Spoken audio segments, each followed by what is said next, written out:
All right. Hello. Welcome back. Hope everybody is having a wonderful day.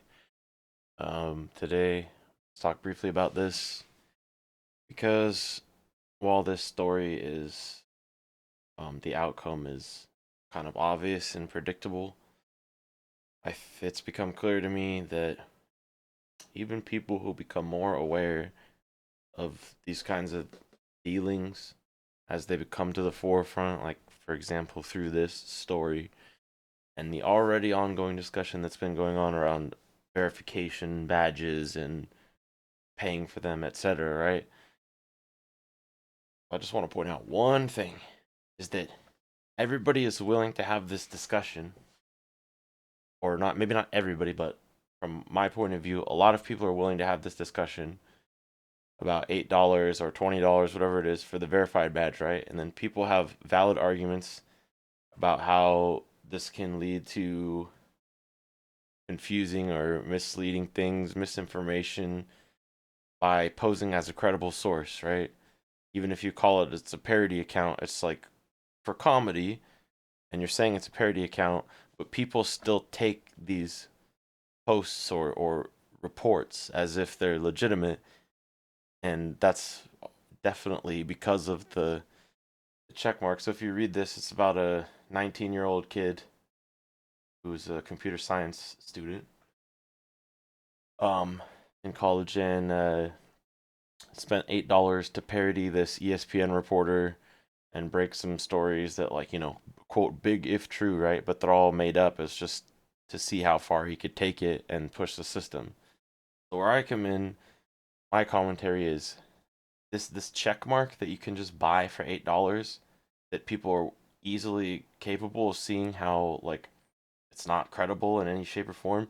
This check mark is literally the same exact thing as a news channel logo or a newspaper logo. Something that over time has developed people's trust in it or misplaced trust in it, whether it was ever legitimate or not. People have misplaced faith in these sources that report news that's not true most of the time and serves their agenda, and they censor or purposely don't report the truth most of the time. So the difference is that they don't have to pay for this. They just get to keep that that logo, right?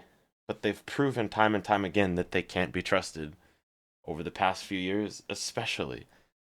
So all I'm saying is asking is to just everybody collectively take a step back and look and think about how easy it is for one kid, one person with $8 to have thousands of reposts, etc., on completely made up stuff that people didn't even fact check because they just see that check mark on that parody account, right? Well, the same exact thing happens with all news channels and all news sources.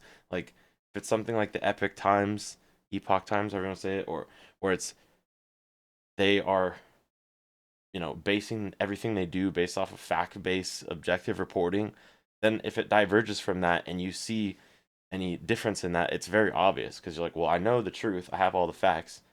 When the stories don't align with that, it's really obvious. Just like this, where if you knew what was actually the truth and not what was being reported by the fake account, you just know, well, that's fake, right? But people just take it at face value because it's by the checkmark account, just like the news station.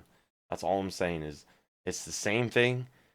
So if people are willing to look at this, then we need to do the same thing with all sources of information, not just an account with a check mark on a social media platform.